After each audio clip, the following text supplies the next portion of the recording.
آج میں آپ کو لکڑہارے اور نیک دل شہزادے کی کہانی کا پارٹ 2 سنانے جا رہی ہوں۔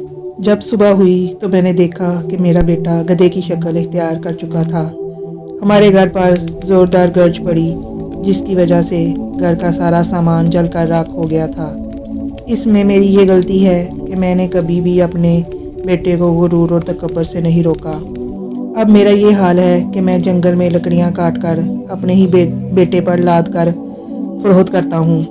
اب اس طرح ہمارا گزارا ہوتا ہے۔ یہ سن کر شہزادہ بھی رونے لگا۔ شہزادے نے لکڑہارے سے کہا کہ برائی پر خاموشی سے بیٹھے رہنا، جو کوئی برائی کرتا ہو اس کو نہ روکنا، یہ سب عمل اس کا ساتھ دینے کے برابر ہوتا ہے۔ مجھے تو تجھ پر دکھ آتا ہے کہ تو نے اپنے بیٹے کو غرور اور تکبر سے کیوں نہیں روکا تھا۔ لکڑہارے نے کہا کہ اب میں ہر وقت اپنے اس رشتہ دار عورت کی تلاش میں مارا مارا پھرتا ہوں کہ وہ مجھے مل جائے، میں اس سے معافی مانگ لوں، شاید میرے گناہوں کی بخشش ہو جائے۔ یہ باتیں کر کے لکڑہارے نے رونا شروع کر دیا۔ شہزادے نے اس لکڑہارے سے کہا کہ تو اپنے گناہوں کی معافی اللہ تعالیٰ سے مانگ۔ اللہ تعالیٰ غفور و رحیم ہے، وہ سب کو معاف کرنے والا ہے۔ اگر خدا نے تجھ کو معاف کر دیا تو تجھ کو اس عورت تک پہنچانے کا کوئی نہ کوئی راستہ ضرور نکال دے گا۔ وہ بہت ہی مہربان ہے، وہ اپنے بندے پر ظلم نہیں کرتا۔ بوڑھا لکڑہارا اسی وقت اللہ تعالیٰ کی عبادت میں مصروف ہو جاتا ہے۔ وہ سجدے میں گر کر رو رو کر اللہ تعالیٰ سے معافی مانگتا ہے۔ اچانک دور سے آواز سنائی دینے لگی۔ ایک حسین و جمیل لڑکی ایک گھوڑے پر سوار تھی۔ ان کے پاس آ کر وہ شہزادے سے بولی، شہزادے کیا ماجرا ہے؟ شہزادے نے بوڑھے آدمی کی ساری کہانی سنا دی۔ بوڑھے کی کہانی سن کر شہزادی کی آنکھوں میں بھی آنسو آ گئے۔ وہ شہزادی اپنے گھوڑے سے اتری اور لکڑہارے سے کہنے لگی۔ شہزادی نے کہا کہ میں ہی ہوں وہ لڑکی جس کی ماں تیرے گھر سوالی بن کر آئی تھی، مگر تیرے اس مغرور بیٹے نے اس نیک عورت کی زندگی ہی چھین لی۔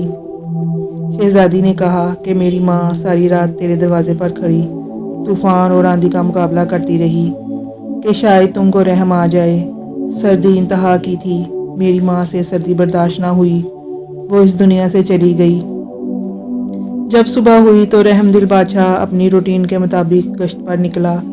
اس نے میری ماں کو اٹھایا اور میری ماں کو گھر پر لے آیا۔ میں نے جب اپنی ماں کی لاش کو دیکھا تو میں زور زور سے رونے لگی۔ میری ماں کے علاوہ میرا اس دنیا میں سہارا کوئی نہ تھا۔ یہ سب کچھ بادشاہ دیکھ کر حیران ہوا۔ بادشاہ نے مجھے کہا کہ تم میرے ساتھ چلو گی۔ میں بادشاہ کے ساتھ اس کے محل میں چلی گئی۔ بادشاہ نے دیکھا کہ میں ہر وقت اللہ تعالیٰ کی عبادت کرتی رہتی ہوں۔ اس نے مجھے نیک دل عورت پا کر اپنے بیٹے سے میری شادی کر دی، جو اب تیرے سامنے کھڑا ہے۔ شاید یہ میری ماں کی دعاؤں کا نتیجہ تھا۔ جس ماں نے اپنی بیٹی کی خاطر اپنی جان قربان کر دی، میرے رب نے مجھے غربت سے نکال کر امیر بنا دیا۔ خدا نے نیک بخت شہزادے سے میری شادی کرا دی۔ اللہ تعالیٰ نے تیرے مغرور اور ظالم دل بیٹے کو عرش سے فرش پر گرا دیا۔ لکڑہارا رو رو کر شہزادی سے معافی مانگ رہا تھا۔ شہزادی بہت ہی رحم دل تھی، اس نے لکڑہارے کو معاف کر دیا۔ اللہ تعالیٰ غفور و رحیم ہے۔ اللہ تعالیٰ نے لکڑہارے پر ایسا کرم کیا کہ اس کا بیٹا اصل حالت میں آ گیا اور خدا کے حضور سجدے میں گر کر زور زور سے رونے لگا اور شہزادی سے معافی مانگنے لگا۔ اس کے بعد وہ دونوں باپ اور بیٹا اپنے گھر کی طرف چلے گئے۔ اس کے بعد کی ساری زندگی انہوں نے اللہ تعالیٰ کی عبادت میں گزار دی۔ اگر آپ کو ہماری سٹوری پسند آئی ہے تو پلیز چینل کو لائک، شیئر اور سبسکرائب کر دیں اور بیل آئیکن کے بٹن کو دبانا نہ بھولیں تاکہ ہماری آنے والی ہر نوٹیفیکیشن آپ تک پہنچ سکے۔ شکریہ۔ خدا حافظ۔